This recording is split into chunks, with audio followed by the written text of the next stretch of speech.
இட்லி தோசைக்கு எப்போவுமே செய்கிற சட்னிக்கு பதிலாக இந்த மாதிரி கோவைக்காயை வச்சு ஒரு சூப்பர் டிஃப்ரெண்ட்டான சட்னி செஞ்சு பாருங்கள். இனி இந்த சட்னி மட்டும் தான் செய்வீங்க, அந்தளவுக்கு சூப்பராக இருக்குங்க.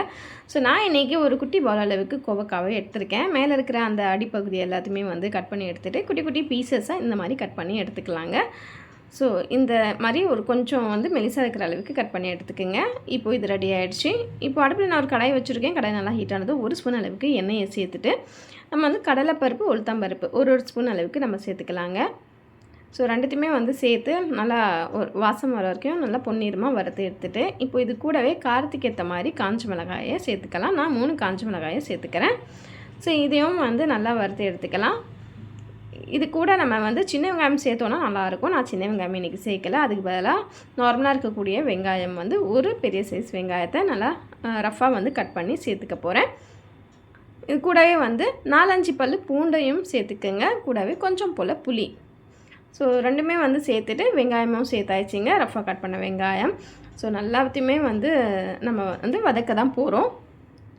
ஸோ நல்லா மிக்ஸ் பண்ணி விட்டுக்கலாம்.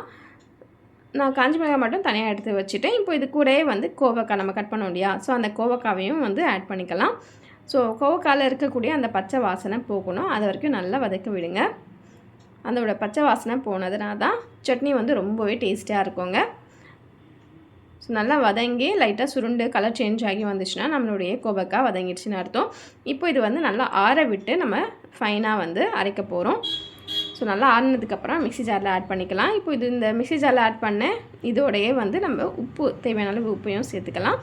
சேர்த்துட்டு ரொம்ப ஃபைனாக அரைக்கணும்னு அவசியம் கிடையாதுங்க. ஓரளவுக்கு கொஞ்சம் குறைன்னு இருக்கிற அளவுக்கு அரைச்சிக்கோங்க.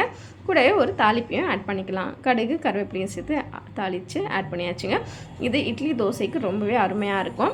இந்த சட்னி பார்த்திங்கன்னா கோவக்காயில் செஞ்ச சட்னி மாதிரியே இருக்காது, ரொம்பவே டேஸ்ட்டாக இருக்கும். குழந்தைங்களும் விரும்பி சாப்பிட்ற அளவுக்கு இருக்கும். ஸோ நார்மலாக வந்து சட்னி நம்ம செஞ்சு சாப்பிடுவோம். இந்த மாதிரி செஞ்சது இல்லைன்னா கண்டிப்பாக இனிமேல் செஞ்சு பாருங்கள். பிடிச்சிருந்தா சப்போர்ட் பண்ணுங்கள். இன்னும் வீடியோவில் பார்க்கலாம்.